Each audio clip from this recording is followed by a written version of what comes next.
All right, let's get started. So my name is Chris Chant. Good morning, good afternoon, and good evening.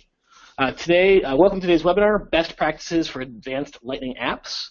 And today we're joined by John Bello, Director of ISV Technical Enablement for our EMEA markets here at Salesforce. He'll be speaking about best practices when designing component-based architecture for building advanced apps in the Lightning experience. And before I begin, those of us who've been to webinars or Dreamforce, you'll be familiar with our safe harbor slides. Just a quick note that when considering future developments, whether by us or with any solution provider, you should always base your purchasing decisions on the products and features that are currently available. We may be making some forward-looking statements, and we need to make that very clear in the beginning here. The key takeaway is we are a publicly traded company, and please make your buying decisions only on the products commercially available from Salesforce now. A few more items. Make sure to check us out on your social media channels. You can find us on Twitter, Facebook, LinkedIn, and YouTube. Just search for Salesforce Developers and you'll find us. And another note on questions. Please don't wait to the end to ask your question. Our technical support team will be answering questions starting now. Please respect Q&A etiquette. Try not to repeat questions. We'll be working our way down the queue and answer your questions in the order they came in. Please stick around for live Q&A at the end of the session. And make sure if any of the questions you have asked are not answered for you today, please head over to the developer forums at developer.salesforce.com/forums. All right, and with that, we're ready to get started with today's session, Best Practices for Advanced Lightning Applications. John, why don't you kick us off? Thank you, Chris.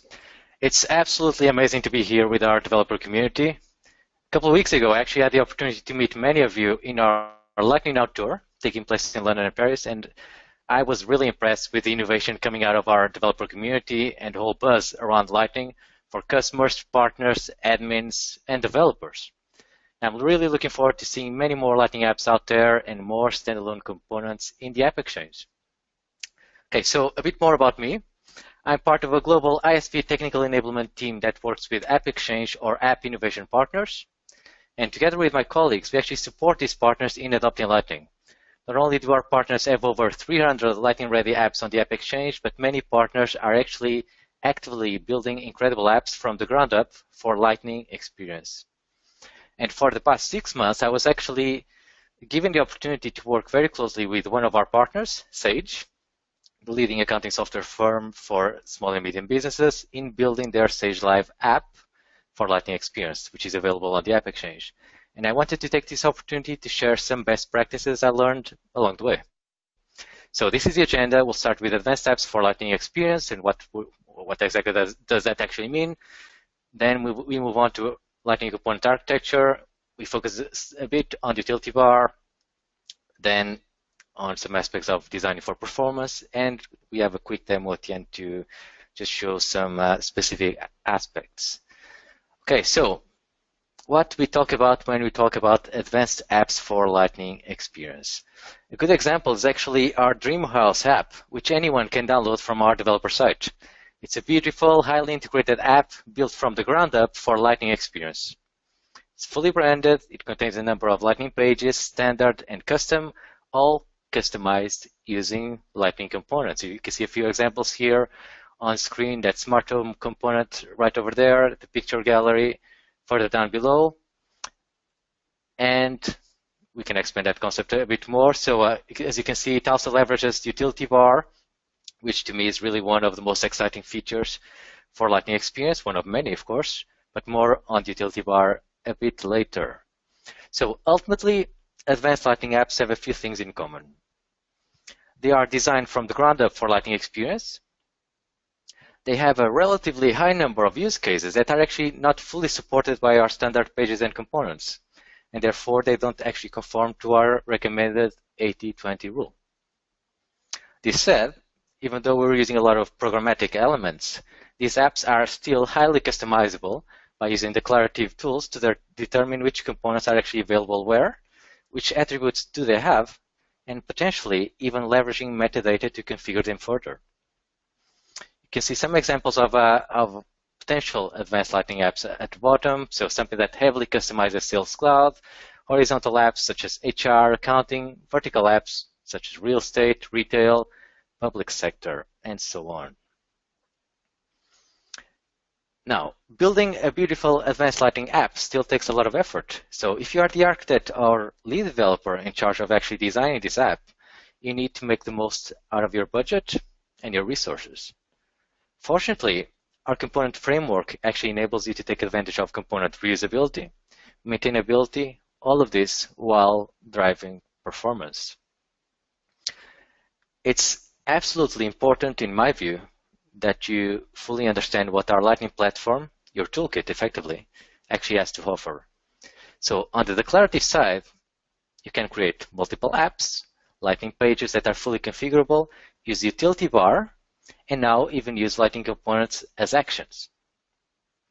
You can always use a metadata approach to have better control of how your components behave and empower your admins. And this is on top of our attribute model. On the programmatic side, everything is about events and components, standard or custom, as well as the Lightning design system, which we'd recommend to build beautiful apps more quickly. There's actually a lot of work behind a design system such as SLDS, and I've seen many partners adopting it simply because it provides so much value out of the box. Let's also not forget the Lightning Data Service that allows you to create data-driven components without any code. And finally, we still have Visualforce, which for some use cases is still a requirement, such as when generating PDF documents. Lightning requires you to really reimagine your app's user experience, and therefore, the recommendation here is to master your toolkit, and you'll be able to build amazing apps in no time. Before you actually think about building your app, you really need to make sure you set yourself up for success. So that means creating a solid foundation for your app that promotes reusability, so you spend less time writing code, maintainability, so you can easily make changes, and finally, the tools to actually fine-tune your app's performance. If you are using continuous integration or have a team of developers working on a specific project or app, this is really important. So you can actually split component development across multiple environments and developers in a seamless way. So here is my personal opinion. Start by categorizing components into those that are mostly foundational. I'm calling them service components here in this table. These service components have no markup and contain code that is actually shared across most, if not all, of your other components, such as code to manage server calls or other utility functions. You may also find yourself in need of specialized components to leverage our event framework in certain scenarios, or even have components to locally store metadata. But these helper components are only used when required.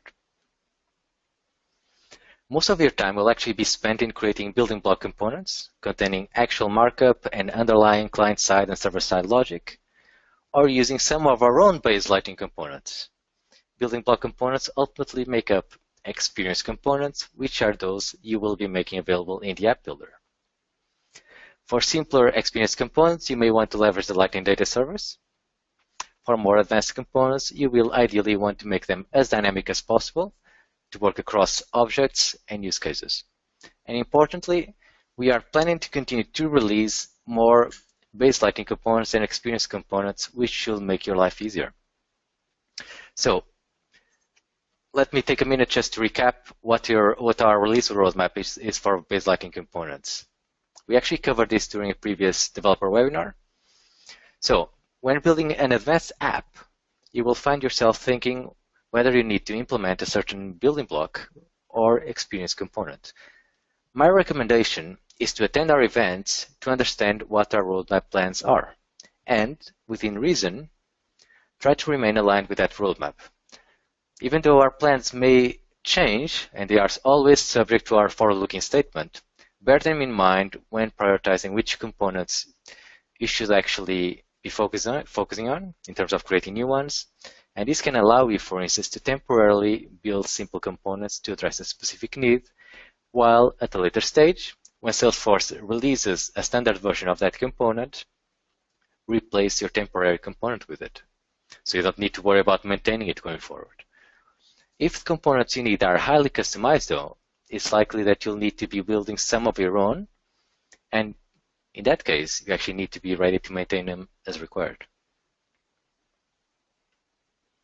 Let's go back to that concept of a service component. So here's an example of what a service component can look like.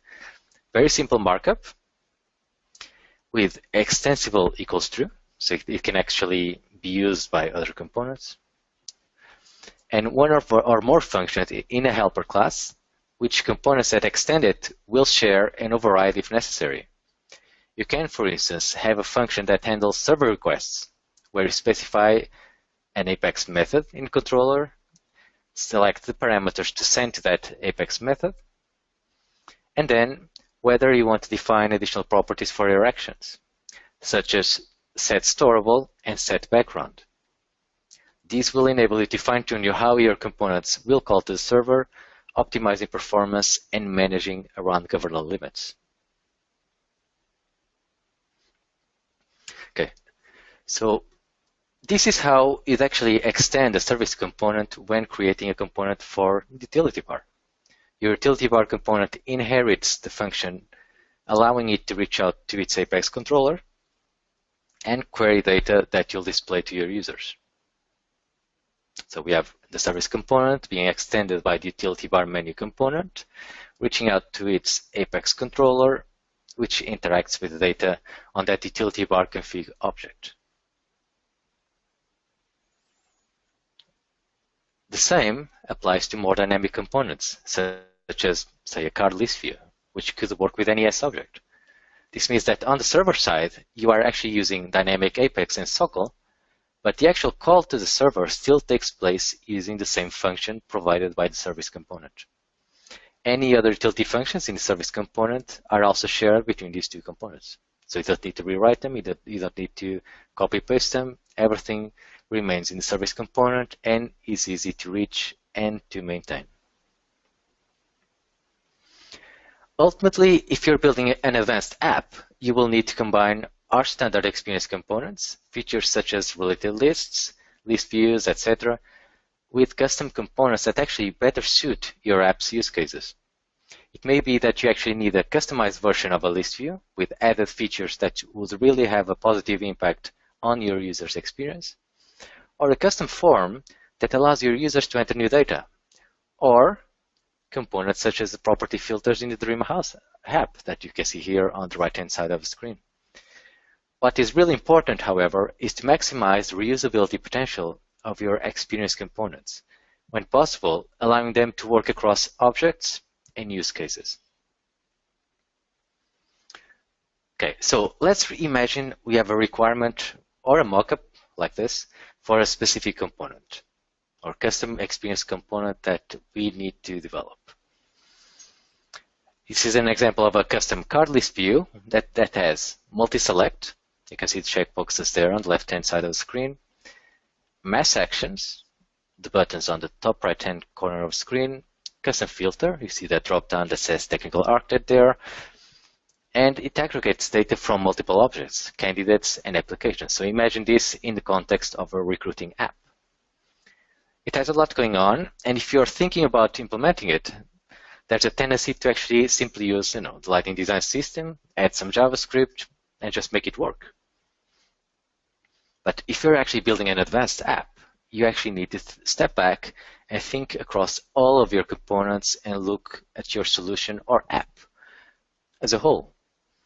So my first question when looking at a UX mockup of these components should be, firstly, how can I make it reusable?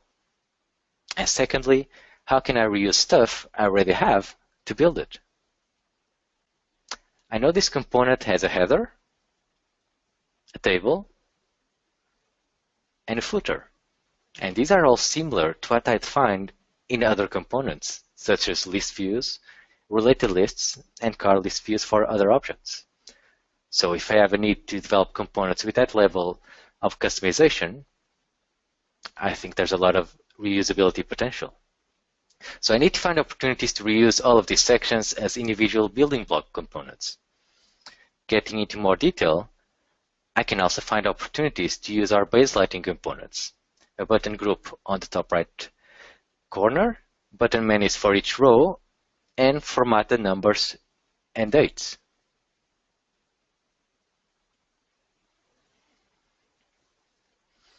If I really want to go down the route of making components dynamic to fit multiple formats and objects, which ultimately accelerate the development of my advanced app, I should also find opportunities to define and use component metadata that drives the behavior for specific use cases. This metadata can be stored in custom objects or, ideally, custom metadata types. Examples include for this component which actions should be available, so that I don't need to display all actions, which columns to display, and the query that actually drives the data. At the app builder level, I limit attributes to ones that make life easier for admins, such as what should be the title, how many rows of data should be displayed, and whether I need pagination. And finally, I connect an app builder attribute to a metadata record. So it's really up to you to determine the best combination of metadata and attributes and whether or not to use metadata at all. So this is a suggestion if you want to have a certain degree of customization that's based on metadata. Let's now look at an example of the componentry for this proposed car list view component. So we start with a high-level component that's available in the app builder. It has a certain attributes that are available to admins that configure that component through the app builder, and includes a reference to a metadata record. It includes a generic list view component that can actually render different types of list views, including car list views, full list views, and say a related list, for instance. So I'm actually passing information to that component saying, okay, which type of list view I actually want to render. And there will also be event handling logic at this level to handle UI events. This component includes three different sections. So a header, where I'll focus on understanding whether I need to render any specific filters, which fast actions are available, a table, and a footer. The header will likely contain base lighting components for the button group, which will display and fire mass actions. The footer will actually allow me to define whether I need, for instance, pagination, which is that component right over there. And that pagination component can fire events saying, okay, please, let's navigate to the next page, and so on, and therefore we need to refresh the data. The actual table, the first component asks a question around what data should actually be rendered and which actions should be available for that data set. Then we have a component that actually renders the data and the actions and provides the record selection logic. It includes a number of output fields, which render what the user is actually seeing for a particular record, and uses the lightning button menu-based component to display and fire record level actions. The output field is further broken down into UI and lightning namespace components for the various types of output fields it can actually render, and potentially even a custom a custom component to render things like links to Visualforce pages, record home pages, and so on and so on.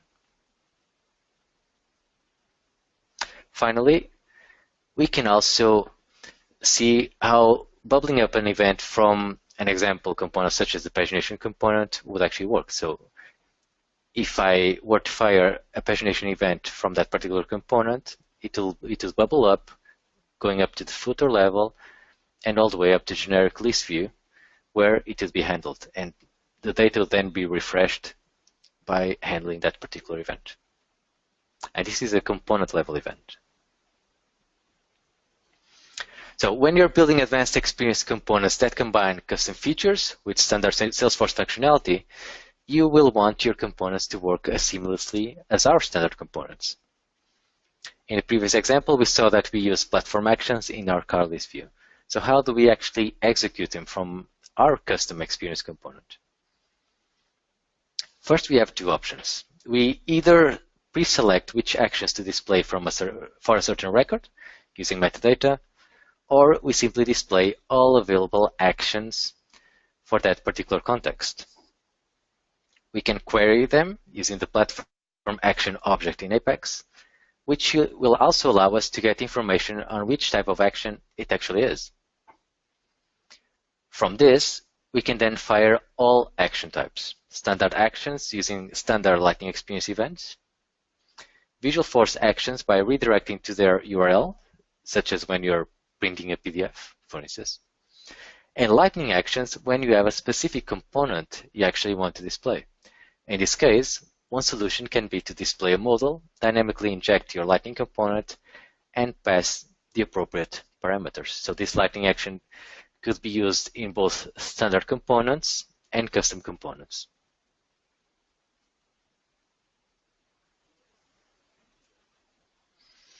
Now let's move on to one of my favorite Lightning Experience features, which is the utility bar.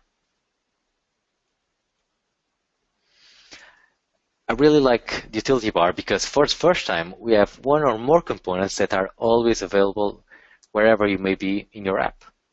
And this is really an incredible opportunity to rethink your app's user experience. More importantly, in Spring 17, the utility bar is actually fully configurable through the setup user interface, which I'll be demoing in a few minutes. And typical use cases for the utility bar include CTI, a dynamic navigation menu, a contextual help menu, global actions, and so on. In our Dreamhouse app, we actually have an example of a mortgage calculator. I've seen other creative ideas out there though, so imagine using hidden components within the utility bar as a cache either for the whole app or for data within the utility bar itself. Given that the utility bar is persistently available, that opens up a lot of possibilities. And I think it opens up possibilities for customers and partners to really leverage this new user experience and rethink how your app can incorporate the utility bar within itself. Now, let's discuss how we can actually incorporate dynamic content in the utility bar. Let's imagine that we have a contextual help menu in the utility bar. If I click the help button on my card list view, I will fire an application event. This event is handled by the utility bar component, which loads the appropriate help text from the server. It gets more interesting if your component is actually smart enough not to call to the server if it already contains the data it needs. Or if this data is even preloaded. Preloading the data means that you don't actually need to call to the server at all. You can actually load all of that data even before the user interacts with the utility bar. And therefore, the utility bar already contains all the data it actually requires. And out of all of this, how do we keep thinking about performance while we are building our advanced app?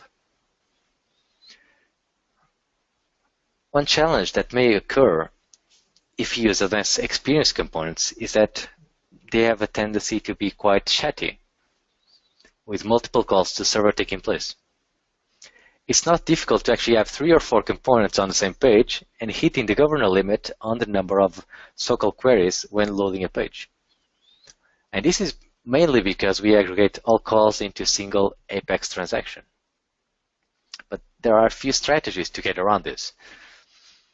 First of all, if you have the opportunity to use the Lightning Data Service, you should really use it. The Lightning Data Service will not count towards any so-called limits or any other governor limits, actually. Within reason, use cache data. So let's imagine that you have static data or metadata that you need to load into the utility bar, into other components. Within reason, try to do that, which will prevent a lot of chattiness once the component is actually loaded.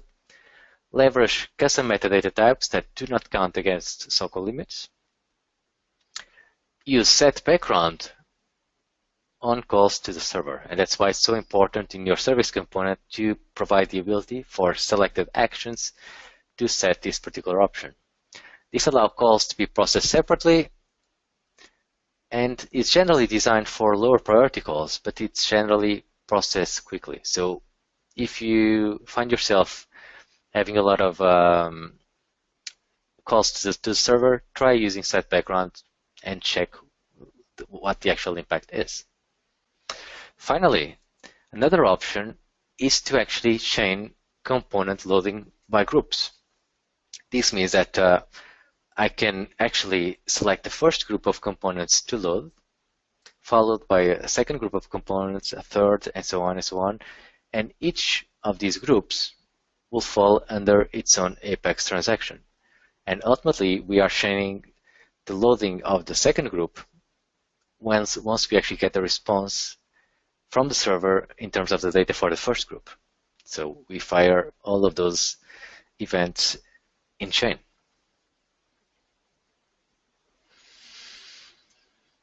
Some performance best practices. When testing for performance, make sure that you've enabled the secure cache and that Locker service is enabled as well, and that you disable Lightning Components debugging. So this will make the environment optimal for testing against performance.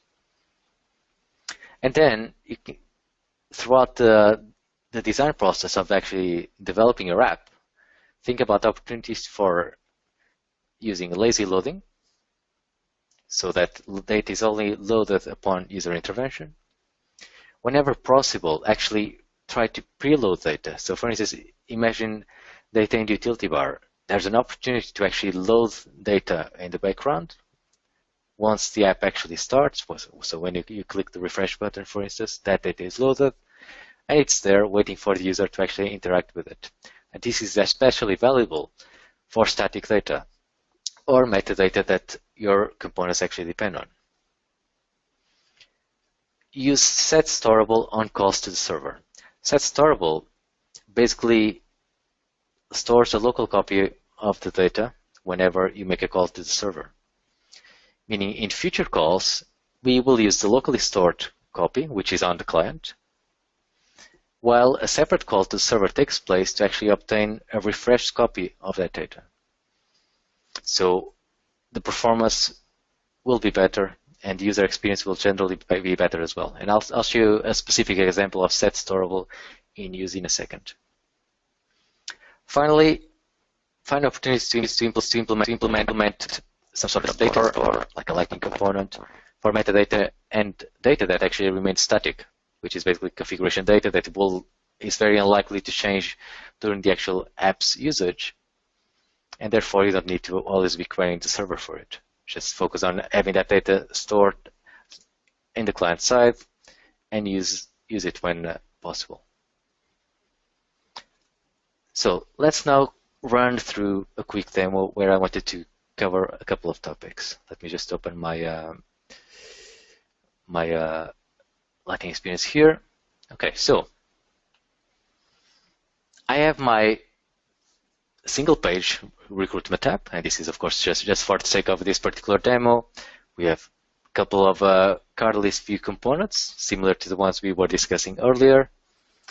And one thing that I want to do is to implement contextual help for this particular page within my app. And you can imagine that the actual app would have many more tabs with many more components with a greater degree of complexity.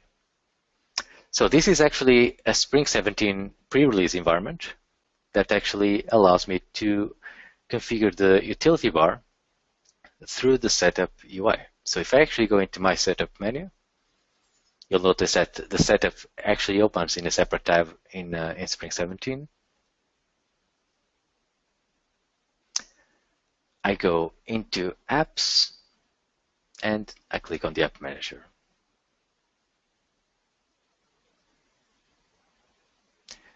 I then open my app, and you can see that we now have a utility bar section right here. In the utility bar, I can add a number of standard components, as you can see here. or you can add obviously a number of custom components. In this case, I will be adding my nav assistant component, which I'll just call assistant. Let's put here the icon called emoji.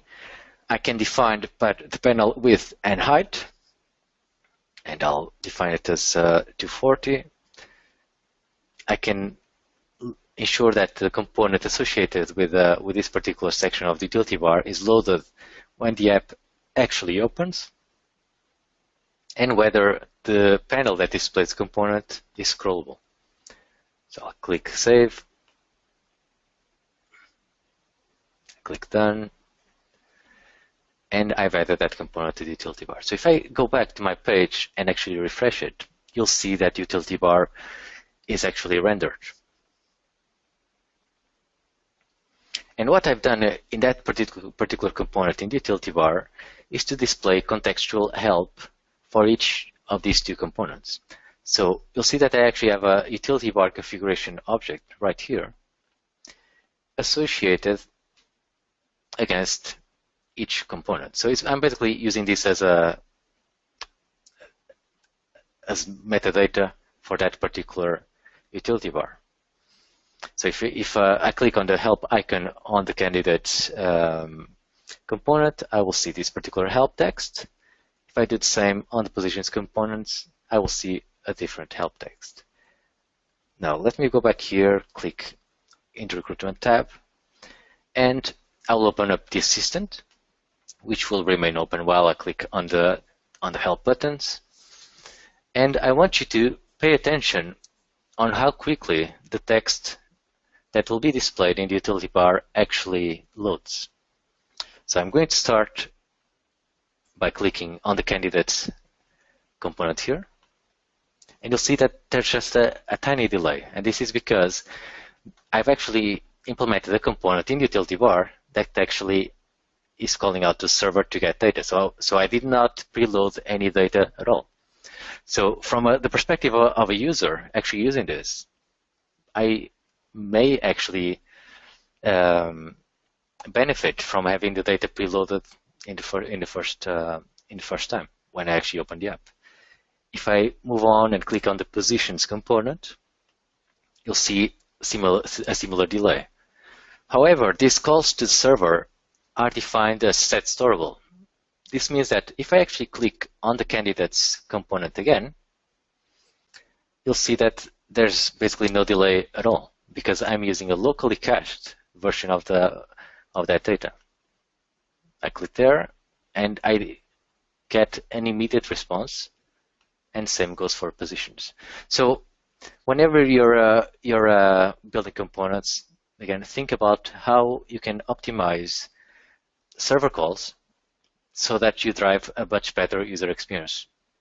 Having a service component that allows you to fine-tune this for specific components will just make your life easier at the end of the day. Let me just close this. One other thing that I just wanted to quickly cover is how we can manage around so-called limits. So I actually created a component, and I'll just open this page here, a component that actually executes 20 so-called queries. I think it's probably executing them against a standard object such as account. And what it also does is to check what the limit for that particular transaction actually is at that point in time. So you'll see that I have 5 components assigned against group 1, and depending on how the transactions actually execute on the Apex side, one of them actually discovers that we've just reached a limit, which is 100 here, and the others, for every execution, will sit with a different number. So the first 20 rows will actually be assigned to group 1, and so on, and so on, and so on. Now, the issue is that if I were to keep all of these components assigned to the same group, I would hit a so-called limit. If I was to be monitoring the developer console, I would be seeing that error, right? So what I'm doing here is to fire off an application event when group 1 actually finishes loading, allowing me to load group 2. And group 2, you'll see, has monitored a separate set of limits. And the same goes for group 3 and group 4. I'll just click on this page again, so you can see the execution from the top of the page going all the way down to the page as the various components actually load. So it starts rendering with group 1, 2, 3, and 4. It's pretty fast, but this is just one out of many tools that actually allow you to fine-tune how your components will actually load. Again, look at using properties such as set background when you're making your calls to the server, and actually avoid making calls to the server. Try to preload data whenever possible and maximize your user experience. So in terms of the demo, that's it. That's actually it for me. So we'll just run over a few additional slides, starting with this, Chris, and then we can kick off the Q&A. Great. Thanks, John. That was a great presentation. We've got a lot of excellent questions that we'll be getting to momentarily. As you can see, if you're in the New York City area, we're actually kicking off our Salesforce World Tour. It'll be in New York City on December 15th. And you can get more information at that URL below, www.salesforce.com/events/worldtour/NYC. We are also collecting information about a survey. We'd love to hear how you thought this webinar went. Your feedback really helps us make sure we provide you relevant content and about topics that you're interested in. So you can check out our survey at bit.ly/bestlightning. We'd really appreciate your feedback. And with that, we're going to go ahead and get into Q&A. And for those of you who don't know, please check out Trailhead. Trailhead is the fun way to learn Salesforce. You can see that at trailhead.salesforce.com. Or feel free to tweet at us. We are at Salesforce Devs. And of course, if any questions don't get answered today, please join us on the developer forums on developer.salesforce.com/forums and ask any questions that we don't get to here. And with that, John, I've got a bunch of great questions that I'm going to throw your way. Perfect. So let me just quickly stop sharing my screen so I can actually look at the questions while. Yeah, no problem. No problem. So for our first question, John, we have a question about implementing swipe and gesture functionality for Salesforce 1 using Lightning components. I'm not sure if we'll be able to answer that one, but do you know, is that possible? Yes, it is possible. I actually had one of my partners asking me the same question. The feedback I got was that it is possible, but it requires you to implement your own custom events to be able to handle that. Great, thanks. That's my current understanding. Perfect. So the next question is asking about one of the slides we saw earlier, where we say that in general, advanced Lightning apps do not follow the 80-20 rule of declarative versus programmatic coding. Is more coding expected in advanced Lightning apps? Yeah, I would say so. So going back to that concept of an advanced Lightning app, what we're talking about here are apps that are heavily customized. So think about an app for accounting, such as the one that Sage has been focusing on. That app has very specific use cases, and those components have been built to deal with data in a very particular way. For instance, often we see the same object being used for a very wide number of different purposes, and we need to have an extra layer of logic to be able to differentiate between those. So when we have an app that has that degree of complexity, we will be building a lot of components in order to actually support those advanced use cases. So more coding is certainly expected, but again, this is all about what your use cases actually are. In many instances, our standard components will be more than enough, and we continue to recommend our 80-20 rule for most developments. If you are leaning towards having more complex use cases, you may need to prepare to actually build components. And if you do that, again, think about some of the points I was making earlier. making sure that your components are highly reusable. So you don't need to spend time repeating the same kind of logic. Just build a component to deal with tables, build a component to deal with creating a header or a footer, and allow it to be dynamic enough to adapt to a number of different use cases, to a number of different objects, and that will ultimately make your life easier, and it will make life easier for the developers in your team. Awesome, thank you. So there's a question about sending out a link to the code that we covered today. I'm not sure if, maybe perhaps you can correct me, I'm not sure if we're going to be able to do that. What I will refer our viewers to is the Dreamhouse sample app, which is available at dreamhouseapp.io. We'll send a link to that out in the follow-up email to this webinar. But that being said, John, is it going to be possible for us to share some of the code today? I was under the impression that we were not able to, but I'm hoping maybe you can prove me wrong. Well, no, I don't think we need to be looking at that particular code. I mean, there are a few things that I can certainly share, but from our perspective in terms of Salesforce and the dev evangelist effort around Lightning, we are building a lot of content. And I understand, for instance, people like Greg Ruiz are actually creating even trailheads around Lightning, where you will see a lot of example code. That's a great point. And of course, the URL for Trailhead is trailhead.salesforce.com. Tons of great content around Lightning app development there. So here we have a question I think we hear a lot. Is it possible to build an app for both Classic and Lightning? Yeah, and it's actually something that on the partner side we tend to recommend, because partners are building apps that will be used not only by those customers that are actively using Lightning Experience, and we have many more of them right now. But there are still customers that, due to many reasons, have not yet made the transition into Lightning. So we do need to support both scenarios, right?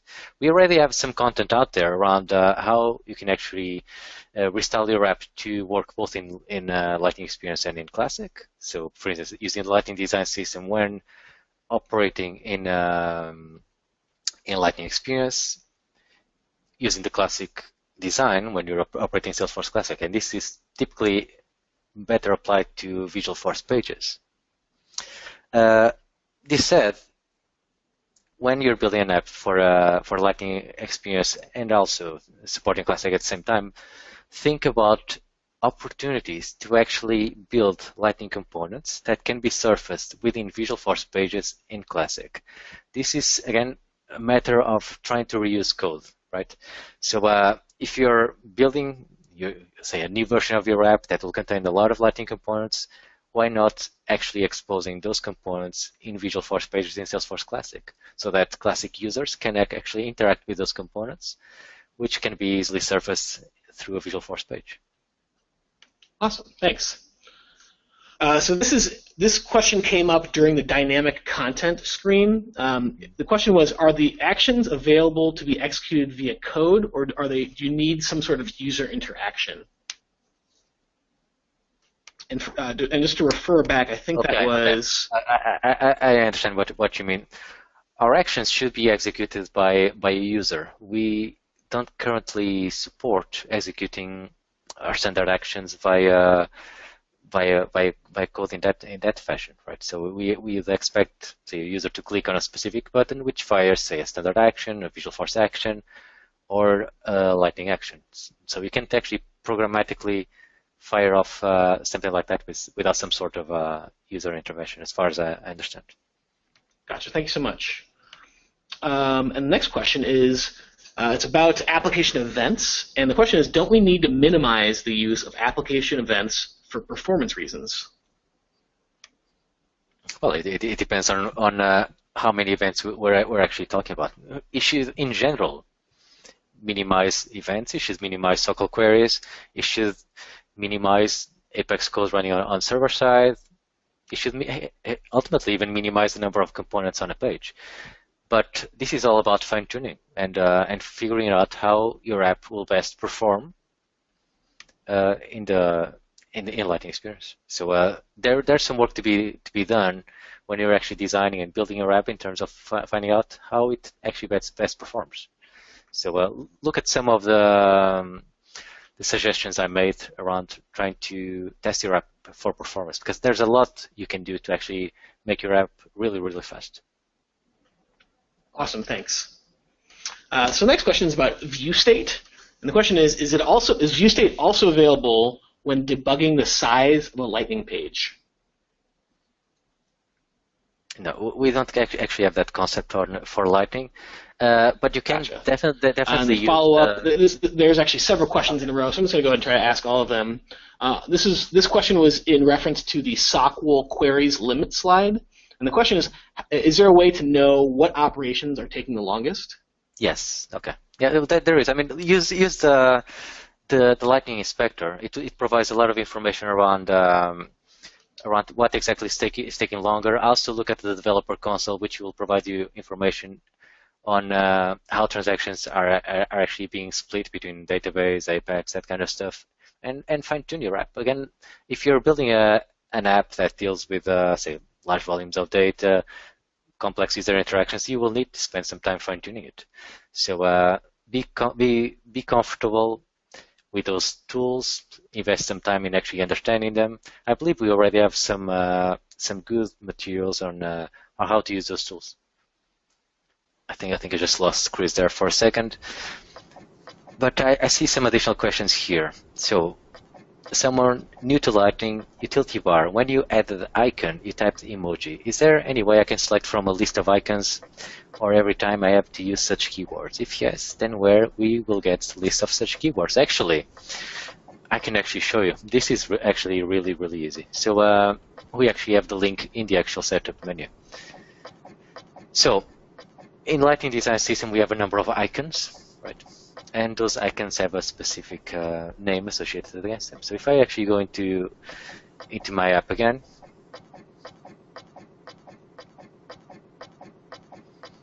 okay, go into my app definition. Here we go. Utility bar. You'll see this link here, right? So Lightning Design System utility icon. Let me just open that in a new tab, and that takes me to the list of icons that can be used within the utility bar, and there are quite a few of them, right?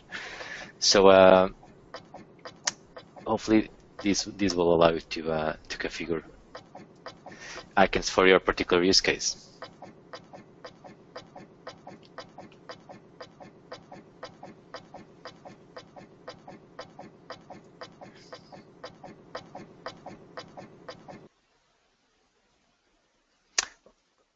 Sorry, I just noticed I wasn't actually sharing my screen, so let me just share that quickly. So again, going back to the utility bar manager, there's a link here to a page in the Lightning Design System that allows me to interact with these, to understand which icons are there and the names associated against them.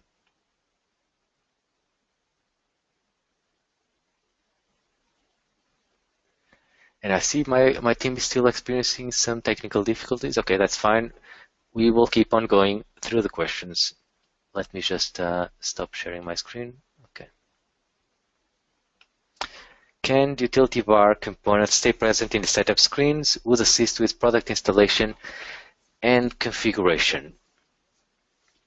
Well, in the winter release, it was certainly available in the setup screens. I think we've actually moved away from that. But feel free to test it in a pre-release environment. If you are happy with current setup, that's fine. If not, please provide us feedback.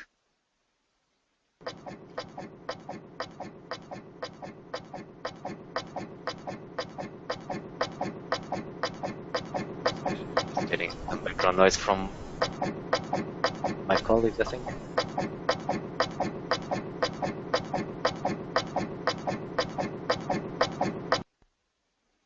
Okay, I think that's now sorted. So let me continue through the questions. How to perform custom mass operation on list view of a standard object? Well, if this is around providing mass actions on a list view, I mean, I think you need to check whether that's already available now. I'm not completely familiar with whether that's available now or whether it's a roadmap item that we are potentially looking into.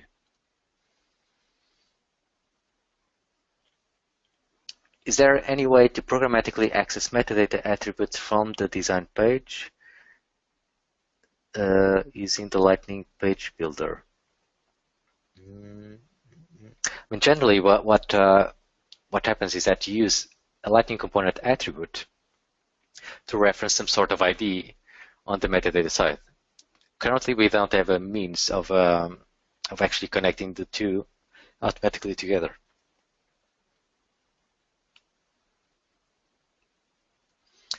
Just continuing through the list again.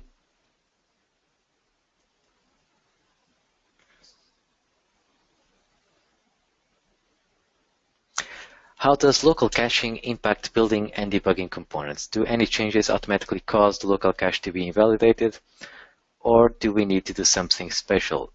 It depends on how you're actually managing that cache. If we're talking about something like a custom component that you've implemented for that purpose, when that component is destroyed, the cache will go away. And this can happen, say, when you refresh the page or when there's some specific action on the page that actually destroys that component. And it's pretty similar to when using something like set storable. If you refresh the page, that cache will go away. But that's in terms of set storable, you can easily turn it off, and you can manage around that. Now, there are so many questions. I'm just at the beginning of the question list. So just to recap very quickly, we will be going through all of the various questions, and we will be spending some time answering them while you guys are, because I understand we won't have time to actually cover all of them. But let me try to maximize the next 6 minutes or so to get you some more answers. Is it possible to switch the user to Lightning Experience, and when the user clicks on a certain app, switch the user back to Classic when they move to a different app? We don't support that at the moment. I mean, automatically transitioning a user from Lightning to Classic programmatically or something like that. We do that for some of our own standard action. I think that for some reason may still need to be done using Salesforce Classic. But we're not currently exposing that functionality as far as I'm aware.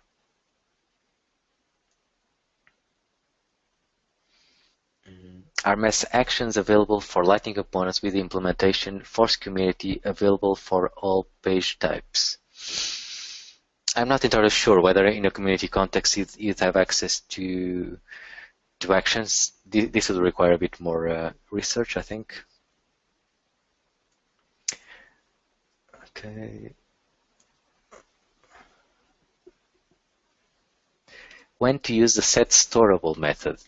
Well, ideally you want to use it when you want your users to see a locally cached copy of the data before you actually call out to the server. As you saw in that particular example in the utility bar. So I want my users to be able to see the contextual help more quickly, for instance, rather than waiting for a call to the server to take place every single time. Will Salesforce provide common use case templates that can be customized further? We are certainly very focused on providing more enablement content around Lightning and Lightning components in general. Whether they will specifically be these ones that are identified here, I'm not entirely sure. Hey, John, this is Chris again. Can you hear us? Yes, I can. Hey, I've been answering questions while you guys have had some technical difficulties, I understand. Yes, thank you so much. I apologize for that. Sorry, with you, I'll go ahead and kick off and continue with our running down the list. I'll give you more of an opportunity to think about the questions rather than dealing with the spreadsheet as well. No, that's fine. I'm actually doing that right now, so let me see where I am. Can we make utility bar data static every time, or is there any specific use case for that? Yeah, there are certainly specific use cases to make it static if you need it to be static, right? Or if you need to interact with static data. In a case like that, I would simply try to preload data into the utility bar once the app actually loads, and then when users actually interact with the utility bar, the data is already there. I mean, you need to test it and understand whether there's any specific issues with that in your particular app. What was the Dreamhouse address again? Are we able to share the Dreamhouse URL in the chat? Absolutely. I'll go ahead and get to that right now. Perfect. Thank you. Can you elaborate a bit on how the Dreamhouse app has integrated Einstein? Personally, I won't be able to, but I hope that when you actually download the app and play around with it, you may get some more details on that. Was Lightning Data Service released in Winter 16? Actually, our current release is Winter 17. Lightning Data Service is currently in developer preview. I believe it will be available either as a beta or GA in spring. Not entirely sure exactly which will be the status, but I believe we are expanding its usage now for spring 17.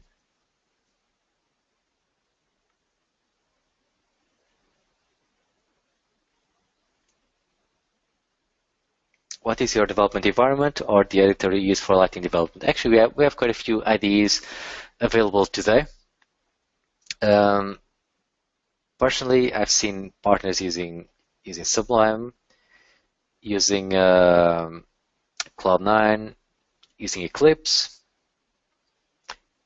and using other IDEs that are out there for Lightning development. To be honest, I don't know all of them by heart, but there are quite a few. So research, asking the community, and people will be able to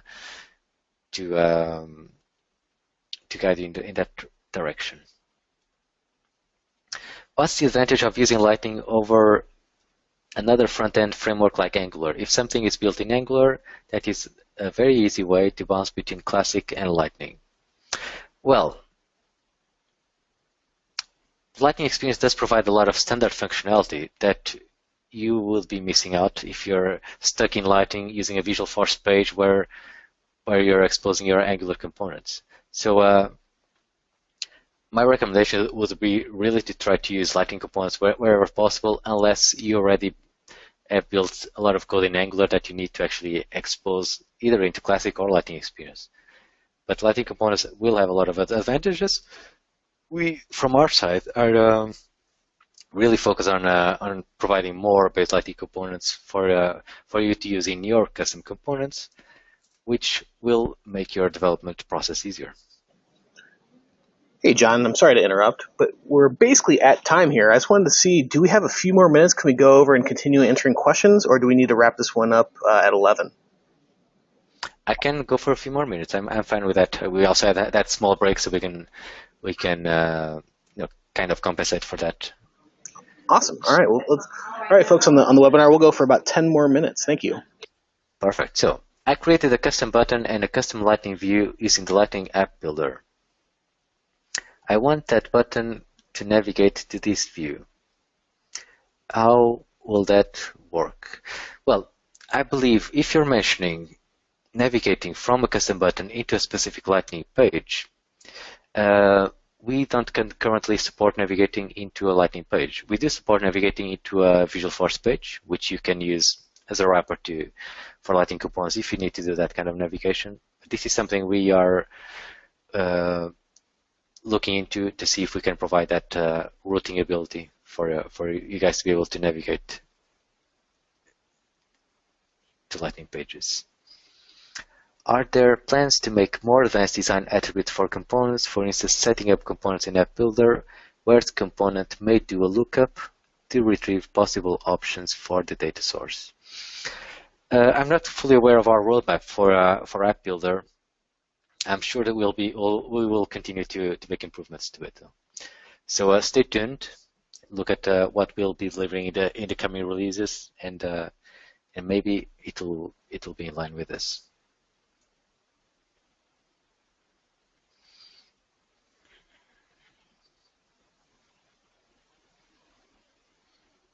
Do you know if Jenkins and automated testing is compatible as well with Lightning components?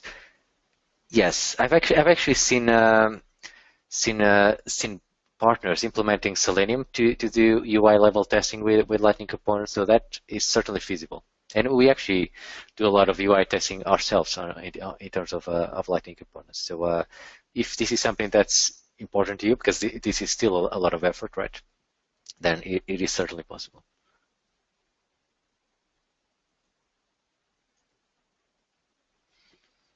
Can I take advantage of the utility bar in the Salesforce Classic view where the Lightning components are invoked via Lightning out from the Visual Force page?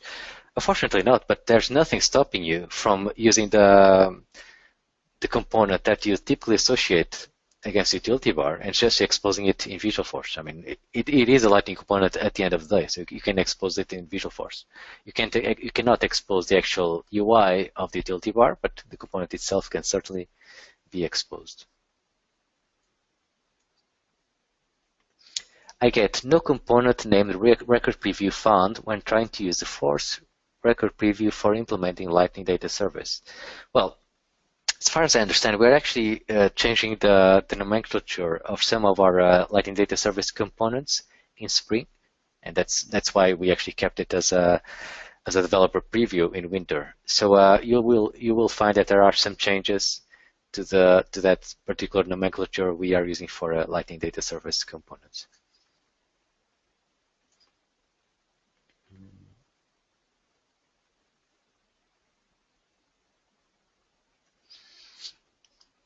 I saw input search in the presentation, but it is not currently in the Spring 17 org.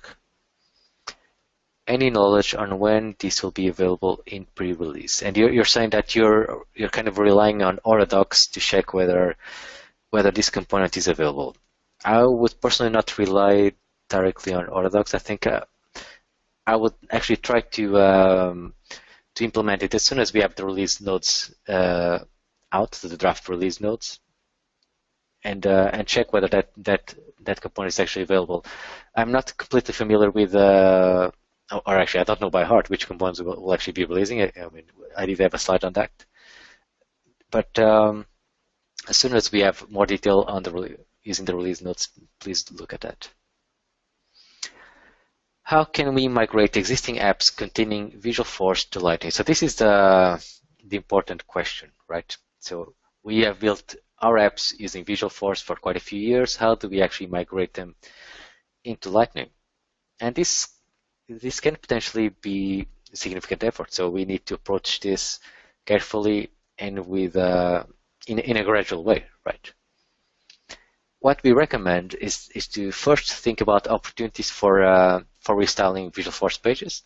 For instance, detecting when Visual Force pages are actually running in Classic versus when they are running in Lightning Experience, and we do provide methods for that.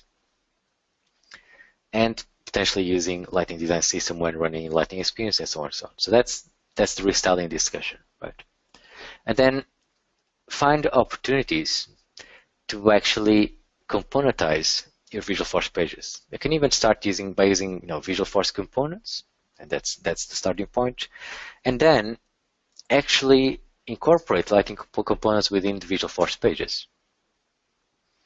From there, whenever you're ready, fully migrate those components into, say, a Lightning page within Lightning Experience, and so on and so on. So try to find a gradual mechanism to actually migrate to Lightning. You will find it probably easier to leverage our base Lightning components if you're using a lot of our standard Visual Force components, which kind of mimic the Salesforce Classic UI. So stay tuned in terms of our roadmap for base Lightning components and how that can actually simplify that transition as we move forward. Why should we disable the debugging level in Lightning components? The recommendation there is simply when you're doing performance tests.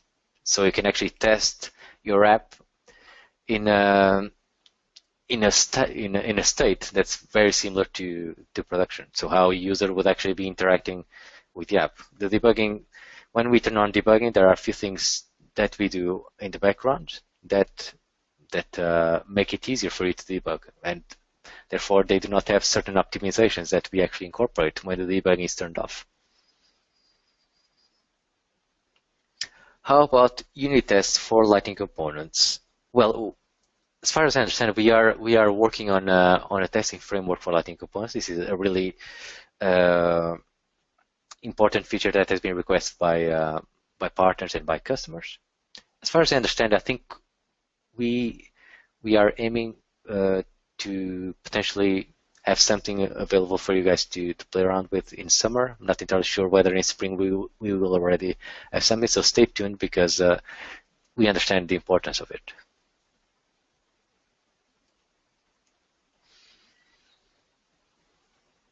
Any plans to extend the record list components so we can enhance them for custom use cases? I don't believe we have any particular plans for this. Again, we may be releasing base Lightning components that will allow you to customize them a bit further. And I think this is our last question, John. Is it? Okay. Okay. Oh, perfect. Okay. So why to enable locker service for managed packages? So you may be referring to a new checkbox that allows you to test locker service for managed packages. This is actually mostly for our App Exchange partners to actually test their app against locker service. This is when that checkbox becomes more relevant, because at this stage we're actually not enforcing locker service on managed packages. Even if you turn on locker service in your org, managed packages will not be running under locker service at this stage unless you actually tick that checkbox. And the purpose of that is to allow our partners to actually take their time to test their apps against locker, ensure they are compliant with locker service.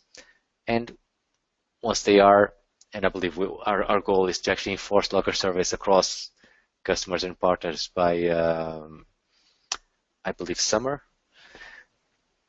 Once we get that stage, locker will be activated for everyone, and all the apps, customer and partner alike, need to be compliant. Right now, it's more of a mechanism that allows partners to actually test their apps against locker service without impacting customer experience. Awesome. And that was our last question, John. Thank you so much for the great presentation today. And I apologize to our webinar participants who experienced our technical difficulties. We'll try to do better in the future. Thank you, everyone, for joining us today. If we didn't get to your specific question, which I think we got to most of them, please reach out to us in the developer forums. Again, the URL is developer.salesforce.com/forums. And please enjoy the rest of your day. Thanks so much. Thank you, guys.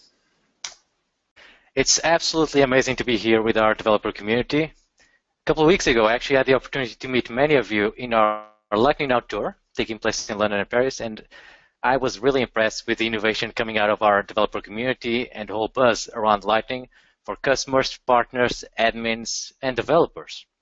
I'm really looking forward to seeing many more Lightning apps out there and more standalone components in the App Exchange. Okay, so a bit more about me. I'm part of a global ISV technical enablement team that works with App Exchange or App Innovation partners. And together with my colleagues, we actually support these partners in adopting Lightning. Not only do our partners have over 300 Lightning-ready apps on the App Exchange, but many partners are actually actively building incredible apps from the ground up for Lightning experience. And for the past 6 months, I was actually given the opportunity to work very closely with one of our partners, Sage, the leading accounting software firm for small and medium businesses, in building their Sage Live app for Lightning experience, which is available on the App Exchange. And I wanted to take this opportunity to share some best practices I learned along the way.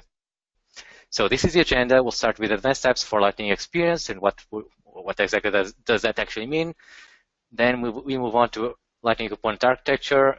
We focus a bit on the utility bar, then on some aspects of designing for performance, and we have a quick demo at the end to just show some specific aspects. Okay, so what we talk about when we talk about advanced apps for Lightning experience. A good example is actually our Dreamhouse app, which anyone can download from our developer site. It's a beautiful, highly integrated app built from the ground up for Lightning experience.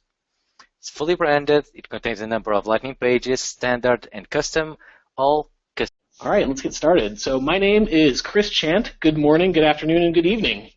Welcome to today's webinar, Best Practices for Advanced Lightning Apps. And today we're joined by John Bello, Director of ISV Technical Enablement for our EMEA markets here at Salesforce. He'll be speaking about best practices when designing component-based architecture for building advanced apps in the Lightning experience. And before I begin, those of us who've been to webinars or Dreamforce, you'll be familiar with our safe harbor slides. Just a quick note that when considering future developments, whether by us or with any solution provider, you should always base your purchasing decisions on the products and features that are currently available. We may be making some forward-looking statements, and we need to make that very clear in the beginning here. The key takeaway is we are a publicly traded company, and please make your buying decisions only on the products commercially available from Salesforce now. A few more items. Make sure to check us out on your social media channels. You can find us on Twitter, Facebook, LinkedIn, and YouTube. Just search for Salesforce Developers and you'll find us. And another note on questions. Please don't wait to the end to ask your question. Our technical support team will be answering questions starting now. Please respect Q&A etiquette. Try not to repeat questions. We'll be working our way down the queue and answer your questions in the order they came in. Please stick around for live Q&A at the end of the session. And make sure if any of the questions you have asked are not answered for you today, please head over to the developer forums at developer.salesforce.com/forums. All right, and with that, we're ready to get started with today's session, Best Practices for Advanced Lightning Applications. John, why don't you kick us off? Thank you, Chris. Customized using Lightning components. You can see a few examples here on screen. That smart home component right over there, the picture gallery further down below.